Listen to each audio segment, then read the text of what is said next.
Verdade. Sensacional, né? E o Código 22 acabou de fazer a sua parte dentro da direita. Eu vou explicar só para quem não entendeu. Essa fala do Flávio é uma fala de consolidação. E foi um aceno, inclusive. Vamos passar uma borracha nisso aí, vamos adiante. O inimigo está lá do outro lado.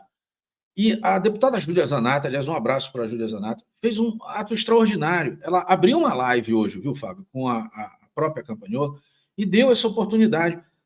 A deputada Campagnolo, ela está ofendida ali nos seus direitos, enfim, naquilo que ela acha que é o certo, mas foi uma excelente oportunidade. A Zanatta trouxe, inclusive, o Jorge Seife. O Jorge Seife entrou na live cheio de sorriso. Era o momento de resolver o problema ali. Mesmo que internamente, depois eles marcam para tomar um vinho, enfim. É todo mundo de Santa Catarina, o clima é maravilhoso lá, eu tenho certeza que vão chegar num acordo. Mas o inimigo está feliz do outro lado de ver essa treta. Então, é o momento de ser maior do que os desejos e o próprio ego. Então, é essa oportunidade. Eu não sei se essa porta está fechada ou não. E eu só queria deixar um detalhe aqui, que aí parece que eu sou voz solitária nisso. Todo mundo fala a respeito da questão do Carlos Bolsonaro ter oportunidade em Santa Catarina, como se isso fosse um favor ao próprio presidente Bolsonaro, e, enfim, ou porque ele merece isso por mérito. Deixa eu explicar uma coisa. Não teria, eu posso afirmar isso para pessoal. Deixa eu te explicar só um detalhe para vocês aqui, se o Fábio me permitir aqui, meu amigo, e ao seu público e ao público do Código 22. Eu estou na política tem 30 anos, principalmente nos setores estratégicos, inclusive os de inteligência. Isso é programado muito lá atrás. O fenômeno Bolsonaro não foi um fenômeno programado pelo sistema. O sistema sempre projeta. Tem uma lista nos departamentos de inteligência, só para você entender isso, que dizem quem são as figuras, sabe, às vezes por hereditariedade e tudo mais, que têm possibilidade de ocupar grandes espaços, inclusive de presidente da República. O presidente Bolsonaro rompeu isso. E eu atribuo, o presidente Bolsonaro tem os méritos próprios, foi um excelente parlamentar, uma figura fantástica, um cara honesto, bem intencionado. Deixa eu explicar, sabe qual é a maior crítica do regime ao presidente Bolsonaro? Muita gente não sabe. Ele tem poucos projetos aprovados, o que para mim é um mérito. Você sabe qual é um dos 2, 3 projetos aprovados que o presidente Bolsonaro fez? O voto impresso. Isso.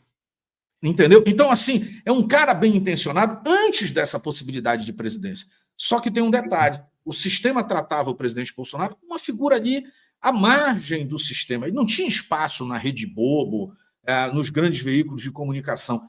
Sabe como isso foi rompido? O Carlos Bolsonaro, de forma genial, reuniu uma equipe, tinha um site no Nordeste, eu não vou ficar citando muito as coisas, um site no Nordeste que começou a retratar o que era o presidente Bolsonaro. O Carlos pegou isso, trouxe para dentro, trouxe mais 2, 3 garotos, eu vou dizer garoto porque os caras são novos, e eles fizeram uma revolução ao ponto que o Brasil inteiro conhecesse a figura do presidente Bolsonaro. O Carlos vale bilhões em marketing. Bilhões. A campanha da Dilma, a campanha do Lula para eleger a Dilma custou de $500 milhão a $1 bilhão para eleger. O presidente Bolsonaro arrecadou na campanha inteira 4 ou 5 milhões de reais e não aceitou a doação de quem ele não queria. O Carlos Bolsonaro, com a sua equipe, fez com que o Brasil inteiro conhecesse quão especial era o presidente Bolsonaro a ponto de elegê-lo.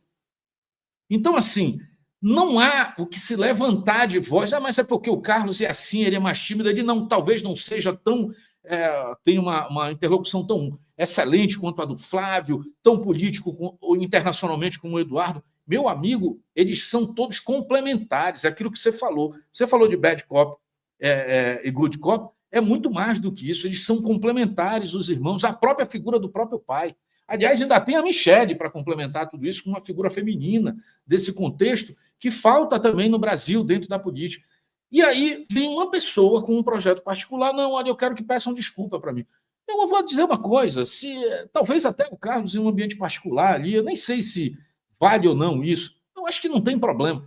Mas, a nível público, isso não contribui com o que a gente precisa fazer hoje, que é livrar o Brasil do problema, que é o comunismo, meu amigo, tomando espaço a passos largos.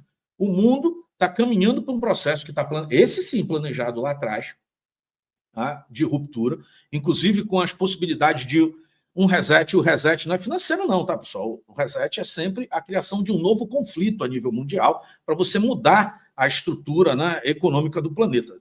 O fator é sempre econômico no final, tá? E aí a gente tem chance de colocar o Brasil do lado certo. O Brasil quase foi para o lado errado lá no final da década de 30. O Brasil está muito do lado errado hoje, em virtude de quem está tomando conta do poder. E a pessoa quer um pedido de desculpa. Então, assim, eu acho que é o momento de afastar um pouquinho esse ego e pensar mais no Brasil. A fala do Flávio perfeita. Tem as falas do Eduardo aqui, se você quiser. Poxa, o Eduardo hoje estava fazendo o Vítor Orbán, um líder da direita mundial, mandar um abraço. Pessoal, vocês não entenderam que hoje teve o julgamento do presidente. Julgamento não, né? Mais uma fase desse negócio infinito, Uma quase farsa. uma tortura, né? Uma farsa, né? Disso tudo. E aí, nesse momento, nós temos o Eduardo do lado dos maiores líderes da direita a nível mundial, que é o Orbán, mandando um recado, solidariedade dele e do povo da Hungria para o presidente Bolsonaro. Quer dizer, tudo era para nós estarmos falando disso. E aí a gente tem que tratar de uma coisa menor ali, quem vai ser ou quem não vai ser. Meu amigo, a ordem foi dada por Bolsonaro lá atrás, é Carlos Bolsonaro no Senado. E eu vou dizer uma coisa, com todo respeito, o pessoal de Santa Catarina é um estado maravilhoso, lindo, inclusive. E eu vou dizer uma coisa, vai ser mais especial ainda com um dos Bolsonaros lá dentro.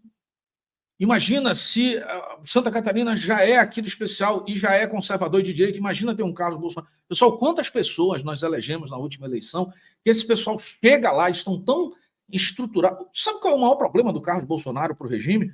Ele não topa com o regime.